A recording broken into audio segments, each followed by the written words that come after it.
Not a big deal.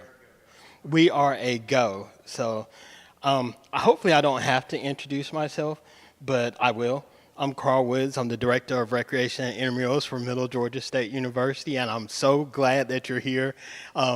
So we're kind of gaining some momentum when it comes to our wellness mission here at MGA. And so, I was talking to my dad on the way in, and then somebody else in the audience, and as long as you reach one person, and where one is gathered, it's a good thing.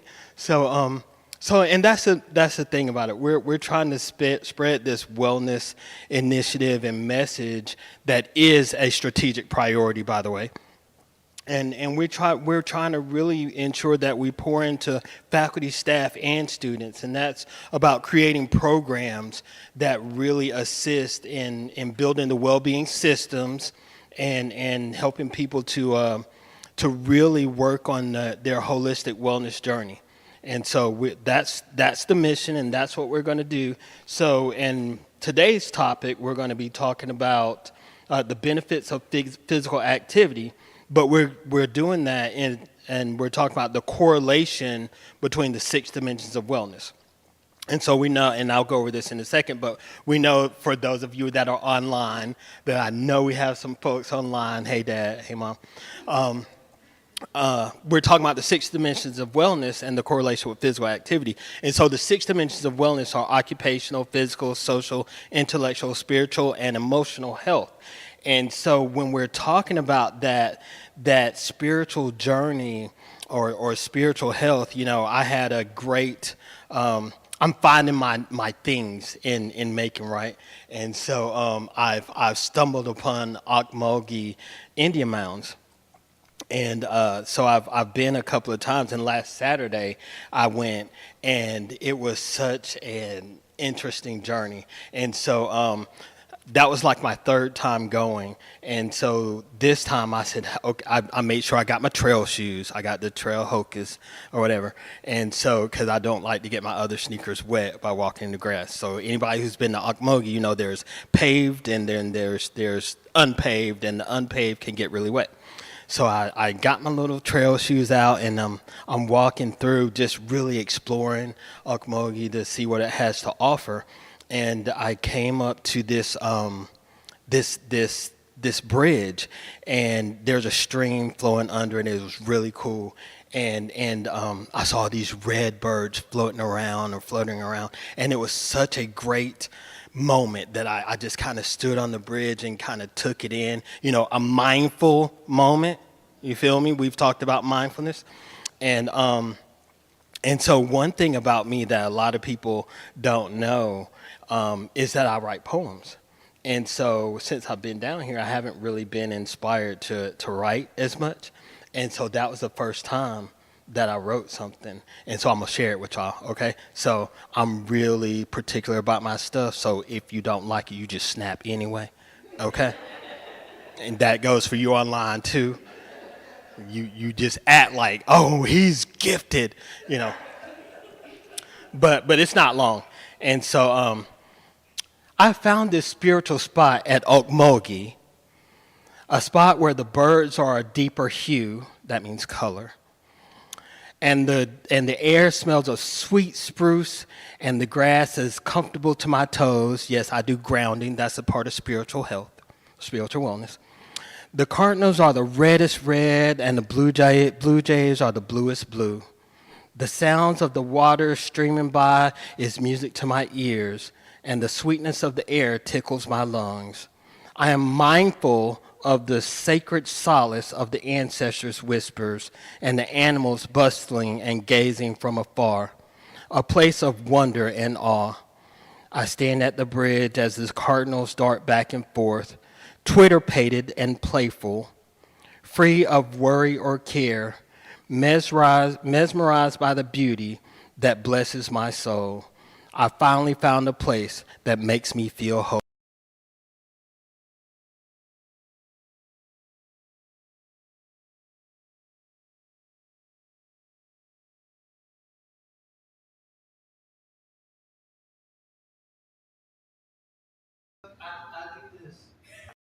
But when preparing for Wellness Week, though, it's kind of like it becomes a part of your life, and so you get to practice, pouring into or ensuring, hey, this is the spiritual side, hey, this is the emotional side, and so you kind of tap in, do your breathing and all that, and so I was really happy to find a place in Macon where I could really practice that part because most people know, especially those of you online, mom, dad, you know that, hey, Carl likes to go to the Stone Mountain, and that's his experience, and Kennesaw Mountain, and all the parks and trails up there.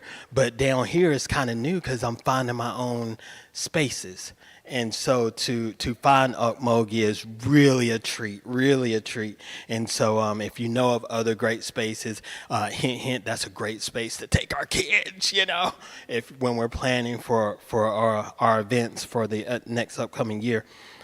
So that's a great space, and even though it's crowded, there's always a space for someone there, and it's crowded, but the parking lot's crowded, but the park isn't crowded, and it was just a great opportunity, and I'm really falling in love with it, and so I wanted to share that with you. So now we're going to start with our wellness journey, right? And we're going to talk about that a little bit. And so when we were talking about that, I could give you the basis in 2 slides. Hey, this is what physical activity does or is, and these are types of physical activity, and we could dismiss class and we could be gone. But really, we want to talk about, hey, give a true definition of physical activity. Okay, and we got AI going, so this is supposed to be like the camera following you or whatever, so they gave me permission to walk around. So when we talk about our wellness journey and we talk about physical activity, yeah, we got the basics here. You want to get 30 to 60 minutes of moderate to vigorous intensity physical activity a day. And so if you say, hey, I'm going to get it 3 to 5 days a week, for health purposes, you're about there. 30 minutes, 3 to 5 days a week, you're doing good. But if you really want to impact your physical health, or you want to make changes to your body and things like that, you want to have the moderate to intense, and you want to do it for a little bit longer in duration per exercise or per routine. So you want to do activities that strengthen muscle and bone, and it should be done at least 3 times a week. And so when we talk about muscle and bone, we're going to get into this in the next slide, but mix it up. There was someone here before, and they're like, I walk all the time, and then when I go to the gym and do something different, I'm always sore. Well, it's because you got to kind of trick your muscles, If you're using the same muscle group to do the same activity, those muscle groups will get strong, but our bodies it's made up of large amounts of muscle groups and large amounts of muscle, and so you got to mix it up and make sure you're doing a variety of activities to ensure that you're keeping yourself where you want to be. And so when you do the same thing, you're strengthening your body for that activity, but you want to mix it up so you're ready for any activity. Hint, hint, kickball this weekend, shameless plug, or this Thursday. I'll see you there, I hope. Okay, so and physical activity can help prevent, and so this is where we're talking about the correlation. Physical activity can help prevent chronic diseases and promote healthy aging, right? And so we're going to talk about that a little bit more, but I want to make sure we understand the types of physical activity, right? And so we've got endurance training, that's usually cardio. And so when we walk and all that stuff for a certain amount, and the walking path around here is 1.1 miles, by the way, here at Cochran. And so we're creating walking spaces on all of our campuses. I'm so happy about that. We've already created at Warner Robins. We have it already at Macon. But Cochran is the longest one. So all you got to do is 1 lap around campus, and you get to see this beautiful campus. It's 1.1 miles, so that's pretty cool. But you want to get at least 150 minutes per week. So if you break that down, that's a little bit over 20 minutes per exercise session if you're doing maybe 5 days. And so some examples of the endurance, I said that's walking. Swimming is really hard, and I got don't you fall asleep on me. I'm just playing. I got a really funny pool story from this morning, y'all. I fell in the pool, and it's been, it was interesting. So maybe if I have time, I'll tell you that. And then the strength training, also called resistance. That's lifting weight, body weight training, or using resistance bands, stuff like that. And then you've got flexibility training, things like yoga, Pilates, things that really help stretch and lengthen your muscles. And so especially if you're doing a lot of strength exercises, you want to couple that with some flexibility exercises because your bodies get a little bit shorter, and you really want to stretch those muscles out. And balance exercises, and I call those isometric training. And we'll talk about how isometric training really helps with neurogenesis, new ways of thinking, strengthening neural pathways. And so we'll talk about that stuff later, but I want to make sure you got the gist of it, and I'm getting excited, so let me calm down and make sure we understand where we're going with this presentation. Okay, so we talked about that, and so these are the 6 dimensions of wellness that we're going to be focusing on. I said that the first time early on, but we're talking about physical activity and its correlation with occupational health, physical activity, and we understand the impact. We'll talk more about the physical activity and how it impacts your body, physical activity and social health, physical activity and intellectual health, physical activity and spiritual health, which is a big one and that we really don't pay a lot of attention to, and physical activity and emotional health, which is really important these days. Y'all, our young people are taking their lives and going through things that we're really not, we really don't know what's going on, but we've got people who are going to be superstars, supposedly going into the NFL. They're taking their lives. We've got some young folks, 21 years old, in Macon, who are battling emotional health or mental health issues, and so we're seeing that across the country. So we really got to get on our soapbox and push the importance of physical activity and how you can combat your mental and emotional well-being, or really assist in your physical and emotional well-being. So let's talk about it. So the benefits of physical activity and its impact on intellectual health. And so benefits of physical activity for neural functioning, right? And so it activates neural pathways in the brain. It strengthens brain cells and reinforces connections. It improves brain performance, including memory and learning. That's great for our young people in the classroom, right? It stimulates neurogenesis, creating new neurons, which are information pathways or ways of thinking, just doing their physical activity. And I'm going to talk about it now. And so that's why I love basketball players, because basketball players really work on using their right hand and left hand. And so when you use both parts of your body isometric, then it really stimulates those new ways of thinking, the creative thought. And so when you master that, we see people like Michael Jordan, we see people like Kobe Bryant, and there's a couple of young ladies, and they escaped my mind, but I had it ready for you.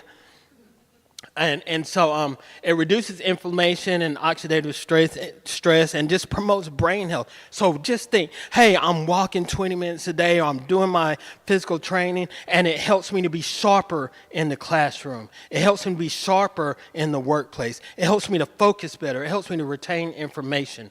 Okay, and so what makes a healthy brain? Social time, mental activity, time to relax, meditate, do your mindful breathing, your diet.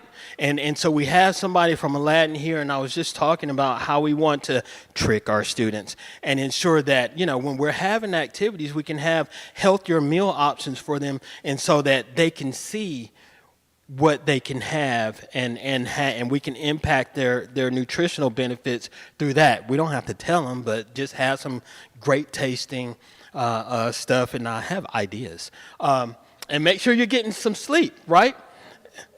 Right, I have a few ideas, just a couple of suggestions, nothing major. But then we're talking about still on physical activity, but your physical health, and y'all, this is super important.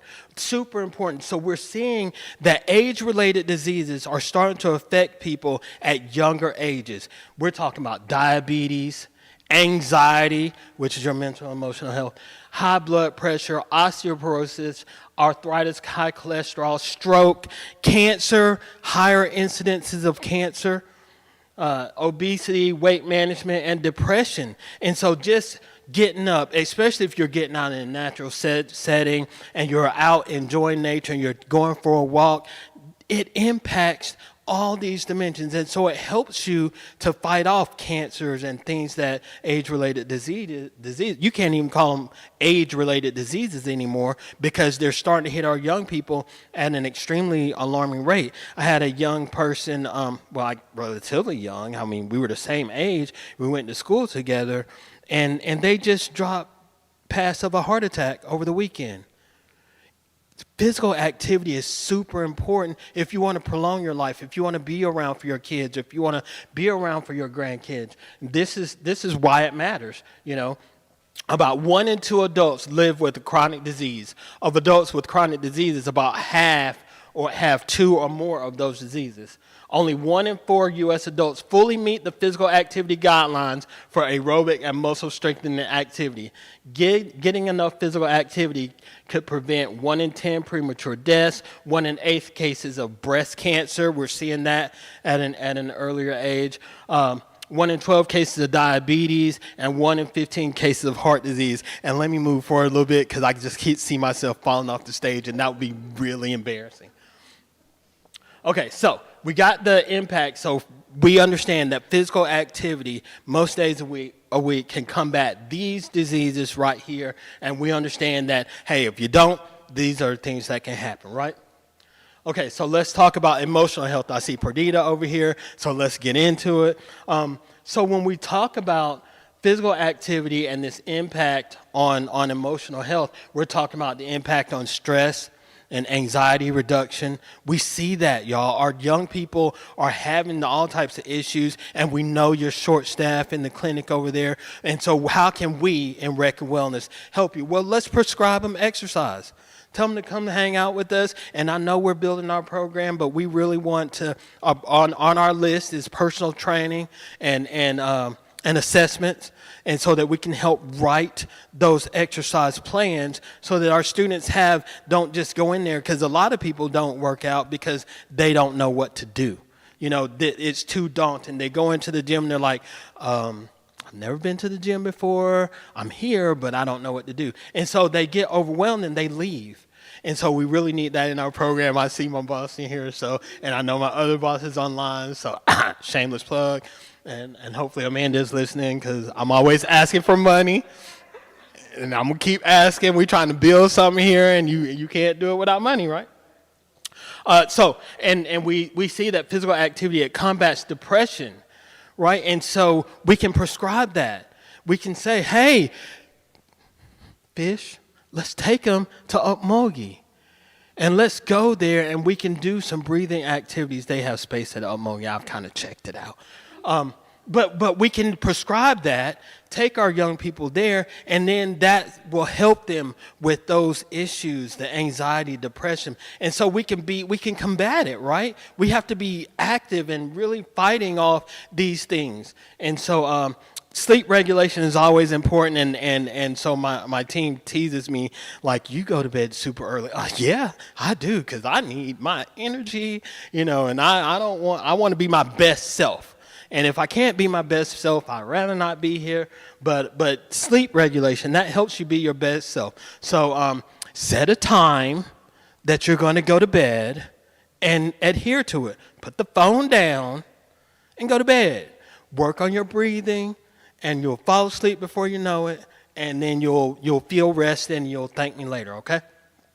But regular exercise can increase the brain's amount of new nerve connections, which help the brain's healing process and recovery. So sleep impacts that. Exercise impacts that. Proper diet and nutrition impacts that. So we're seeing the whole holistic sphere, right? We're starting to understand that, hey, it's not enough for me to just get up and work out every day.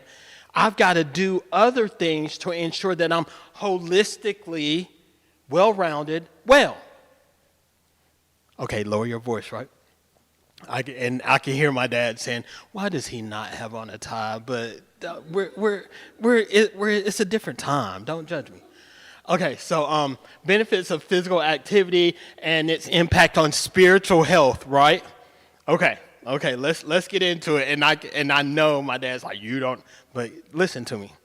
Okay, so we were talking about taking conscious walks in nature, right? And so we're seeing, right, Ms. Pretty, where more therapists are prescribing those nature walks. They're saying, hey, instead of getting on this prescription, which I have no problem with, but instead of getting on this prescription, let's go out here and let's take in all the natural settings. Well, there's no better place to do it than on our Macon campus or on our Cochran campus.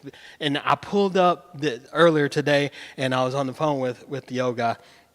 And one of those birds just landed right in front of the car, and that it's being mindful of that, and experiencing that natural setting, and just putting things aside and seeing. So we've got a great lake around here and all that good stuff. You can see the snapping turtles. I see that a lot of times in Macon, where if it's raining, the turtles come out to the side of the lake and stuff. And so when you see and recognize those things, it's really cool. And so it's called tapping in. All right, so practicing vinyasa yoga, or I'm not going to go through all the names of the yoga, but there are different types of yoga. But practicing those things, doing mindful meditation for at least 5 minutes, and if you're out in nature, and so I know Chief ain't here, but sometimes I see him and other administrators. And Chief says a lot, and I get mad, and y'all think I'm just walking around to be social, but I'm really mad about something, so I'm walking around the track so that I can just kind of breathe and let it go. And that's what we got to do. And it's called tapping in. You go out in nature, you're walking, you're breathing it in, and you're like, oh, okay, maybe that conversation wasn't so bad. Or maybe I don't have to let it affect me so much. And Lord knows I have to take a lot of walks. So dancing is another one. And so, y'all, we've got a series called Late Nights at MGA. And so this is what I really enjoy with our young people. We turn the music up, and to see them dancing, and just, it's like the stress just goes away. They're enjoying themselves, and I enjoy watching them doing the new dance crazes of the day, and it's just, they enjoy themselves. And so that's a part of releasing. We have to make sure we provide the environment for us and our young people to do that, and just let it go, bump it. Nobody cares if you're offbeat or if you're taking the wrong step. Just do it. Feel free, and I think I hear folks say, just have fun. And that's what it's about. So dancing helps release stuck energy. So if you don't want to do the yoga part, dance around and do that. Engage in mindful exercise like yoga or Tai Chi. And those of us who do Tai Chi, that's really fun, and it doesn't take any heavy or sudden movements. You just kind of slowly move with it, but that allows you to release stuck energy as well. We said connecting with nature and exploring mind-body practices, and we said that. But engaging in regular physical activity can enhance spiritual health by fostering mindfulness and creating opportunities for introspection.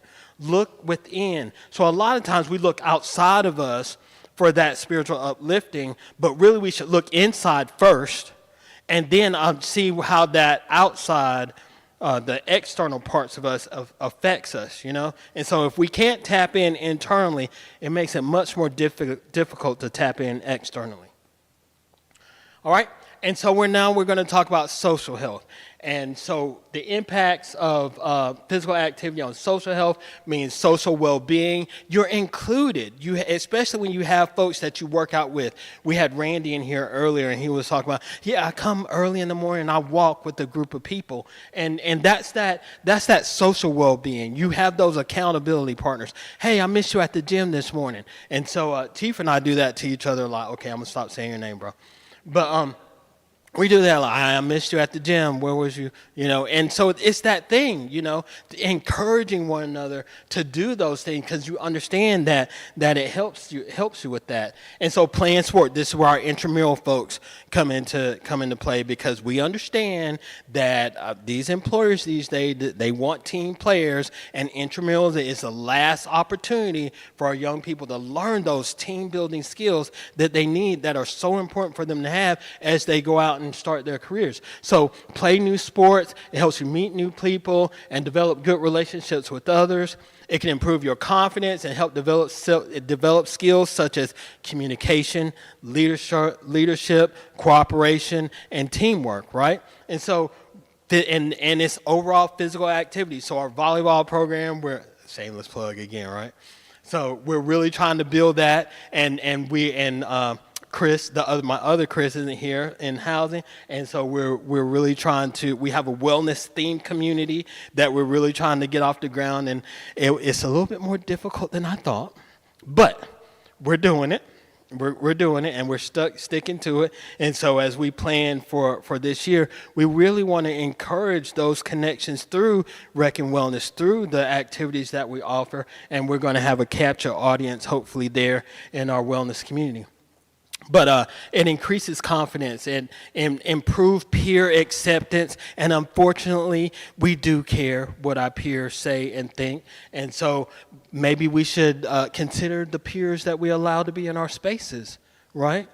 If they're not encouraging us and pushing us to be better, should we consider them our peers or our friends? But that's a conversation for another day. All right, and so increase empathy, which we need a lot of these days, empathy. Right, we won't go into that too much. Decrease feelings of exclusion. And so I have a young man, I won't say any names, but he always comes to my mind. Maybe not the best athlete, maybe not the most talented or coordinated, but every late night activity, he's there and he wants to participate. And it's just beautiful. And then what makes me even more happy about it is he may not be the most gifted in his psychomotor skills, but the kids, the other students, they never make him feel like he doesn't belong. They encourage him to come and continue to play, and that's what really moves me and makes me feel like, okay, maybe we are making a difference. That sportsmanship, right? Okay, so improve leadership skills and increase self-sufficiency. If you teach them how to do it, then they'll want to do it on their own. And all it takes is for us to just a slight push, a little encouragement, and the next thing you know, they're doing it without us, and you say, hey, 5 years from now when they graduate and they're doing big things, I remember when, and we're going to have those moments as you move forward in your career. So, now let's talk about the occupational part, right? Okay, the impact of physical activity on your work, what we do every day, the expectation, us meeting the mark, so to speak. Higher job satisfaction, okay? You get up, and I prefer, but you can do it anytime, but I prefer earlier a.m., and that way it takes the edge off. I'm not as intense, because I've already got myself a little bit tired before I come in, so I'm a little bit more mellow. But for those of you who don't know, and I'm a kind of high intensity guy.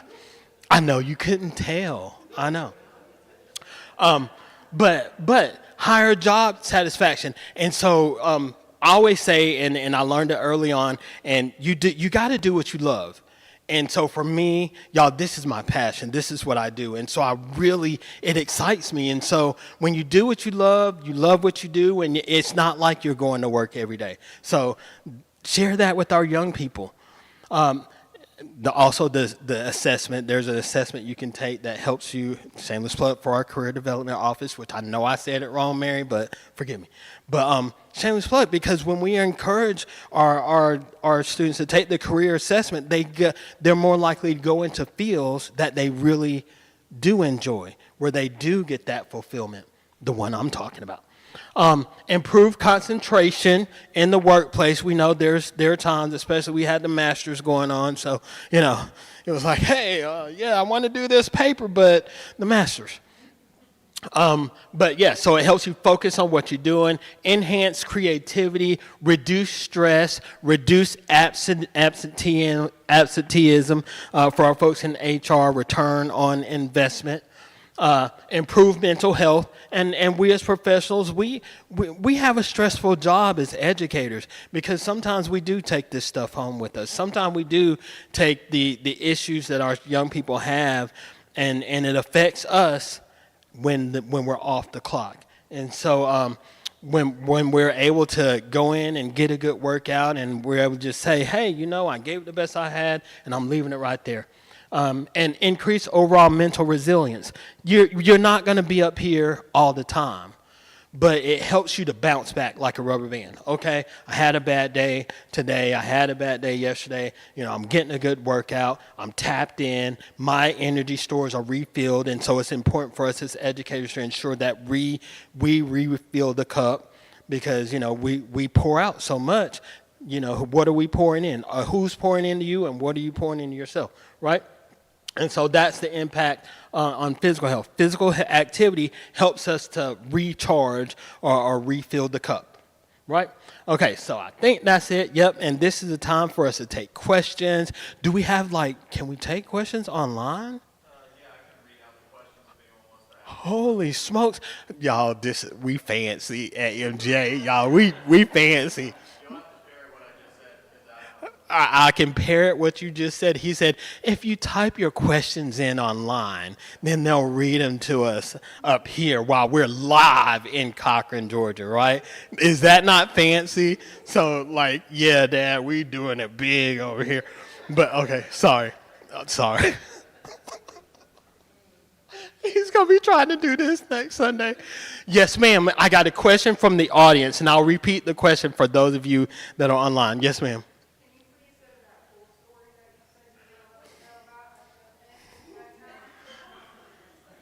Dang. Yeah, okay. Okay. I sure will. I sure will. No, sometimes it's okay to laugh at me. Everybody else does.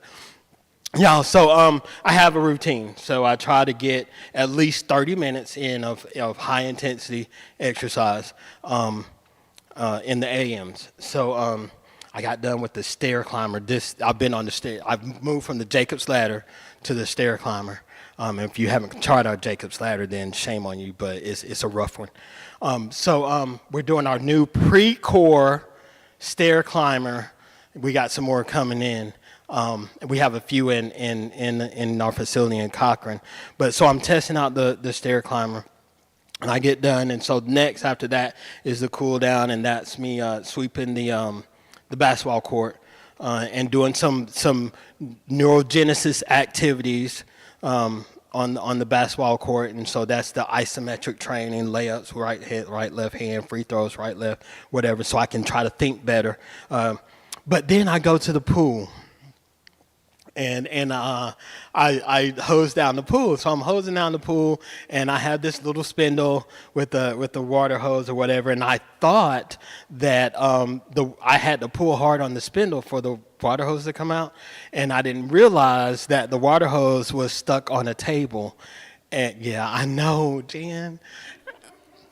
And so I pulled, and I gave it a good yank. And guess what happened? The table fell in the pool. Right.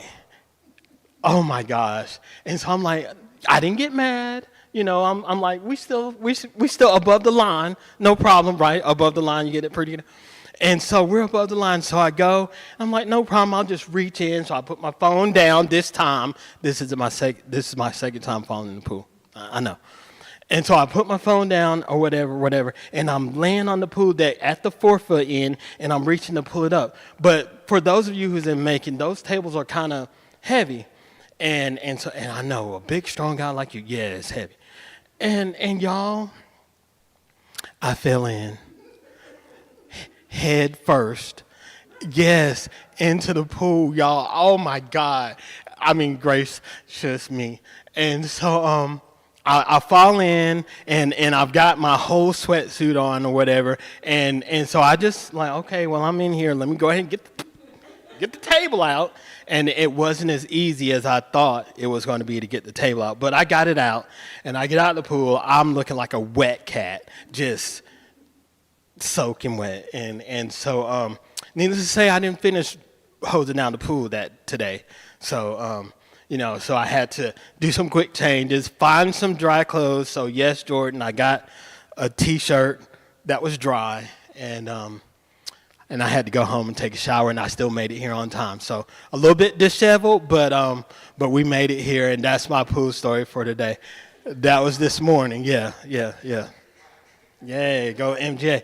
But we made it here. We're here, and everything seems to still be in place, and So yeah, that's my interesting story. But we're still above the line and happy to be here and all that good stuff. So thank you, Alex, for that. I appreciate that. Okay. So maybe we have a question online? No? Okay, not yet. We still have a time for you to submit your questions online. Am I looking? Submit your questions online. Okay. So yeah, any more questions? Let's talk about it. Any correlations? Yes, thank you so much, Chris. Whew. What you got?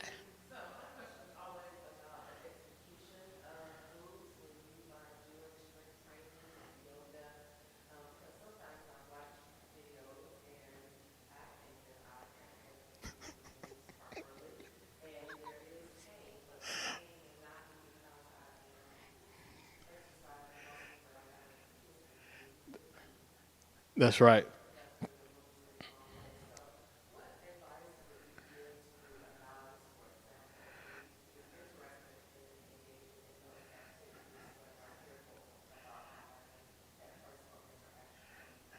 Oh, that is a great question right there. Because yeah, for those of us who are, and I'm like that. I don't want to look bad in public. And trust me, I do yoga at the High Museum and once a month, and I've had some correction.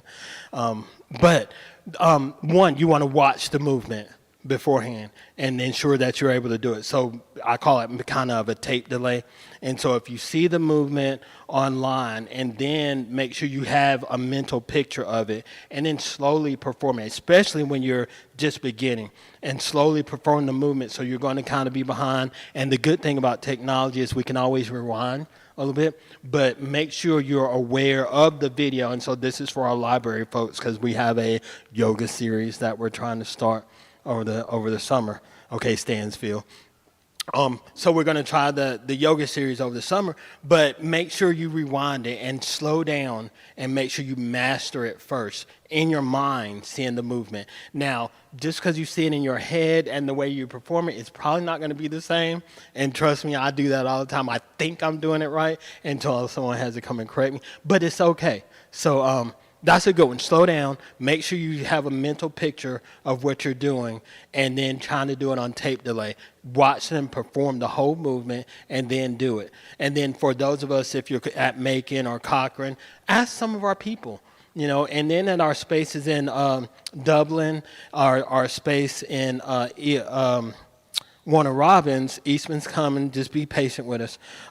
So the thing about it in Warner Robins and Dublin is that everything's on screen. And so there's no sound to it. All you got to do is watch it and then perform the activity. And so that's the strength training portion. We have 3 screens available. So that whether that's strength training, your recovery exercise, or just you want something total body, we have a screen right there that'll assist you in doing it. So basically slow down and make sure you're kind of on tape delay with that. That's a good question. Thank you so much.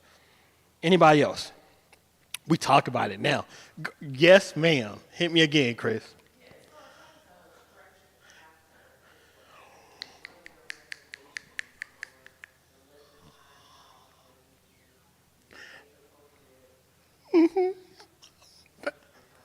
Okay, I'm sorry. Thank you for that question. We are bad about stretching. We are so bad about it. And so even me, sometimes I have to be like, Carl, and that's why I make sure I at least go to yoga once a month because, maybe I don't stretch as much. And so when you're talking about stretching or cool down exercises, number one, stretching, you never stretch a cold muscle. So those of us who are stretching at the beginning of an activity, probably not something you want to do. You want to warm up by moving your body around, get your body up to maybe 100 degrees, and then, do your activity for the day, and then start with stretching. And so, when it comes to stretching, keep it basic. We all stretch in the morning, and what a great day. That's a stretch, right? And so start there. Stretch how you would wake up and get out of the bed, and then, you want to keep your feet shoulder width apart and just try to bend at the back. Don't lock your knees, but start doing the basic stuff first and master the basics. Do the small things well, and the greater things will come. Mental note, yeah. Wisdom from the sages of old. But yeah, don't try to overdo it, and don't try to do things that you aren't accustomed to doing. Keep it basic, and then so when you're stretching, just do the things you know. And then it's always important to either get advice from someone who does it, or look it up. Google's always our friend, especially these days, and keep it basic. But the main thing is do it, and also you want to make sure you get in the habit of being consistent in doing it. Good question again. Y'all better help Chris out. She make y'all look bad. There's another question. Okay, AJ, what's up?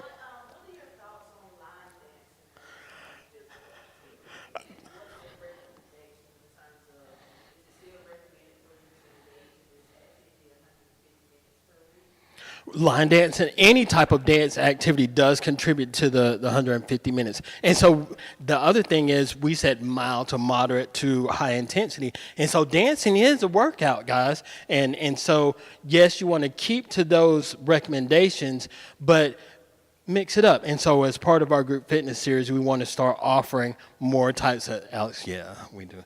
But more types of group fitness where you dance and not just line dancing, samba, salsa, hip hop, things like that. But yes, dancing is a part of it, and everybody loves it. And so we forget that we are really exercising because what? You're enjoying yourself. So when it comes to exercise and getting started, do what you enjoy.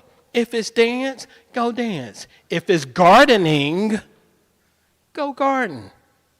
But whatever it is you love, that's what's going to make it more of a practice for you if you're doing the things you enjoy more often than not. If you don't like to run, well, I don't recommend that you start jogging to increase your physical activity because you're going to hate it. It's going to suck. And then you're going to be like, you're going to find every excuse not to do it. But if you start your physical activity with things you like to do, you're more likely to continue doing it. Good stuff. Thank you. Thank you. Okay, who else? What else? Pretty that. What's the correlation between, let's talk about the correlation between mental health and, no questions for me, Ms. Perdita? Somebody on the way to, okay. Yes, please.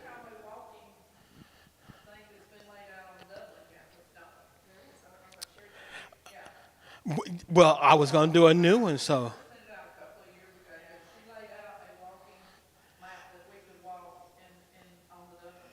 Okay, mental note, so I don't have to come down there and create a new one.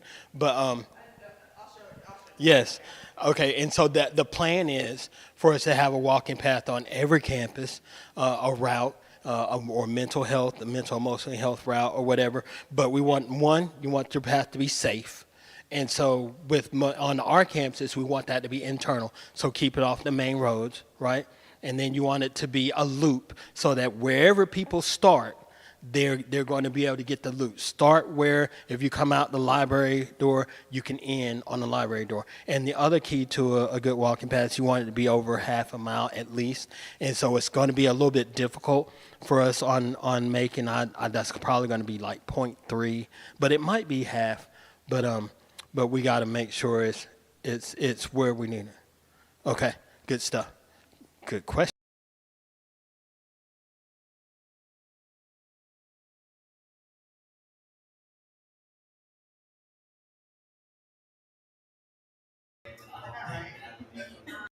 As appropriate, right?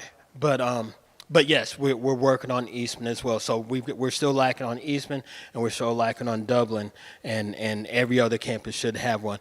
Oh, Alex got a question. Don't put me on the spot now. I got people watching. Chris.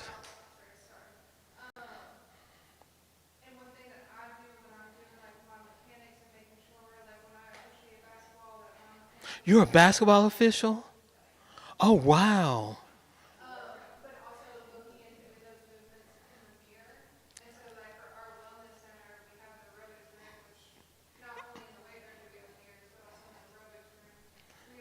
We're not vain at all.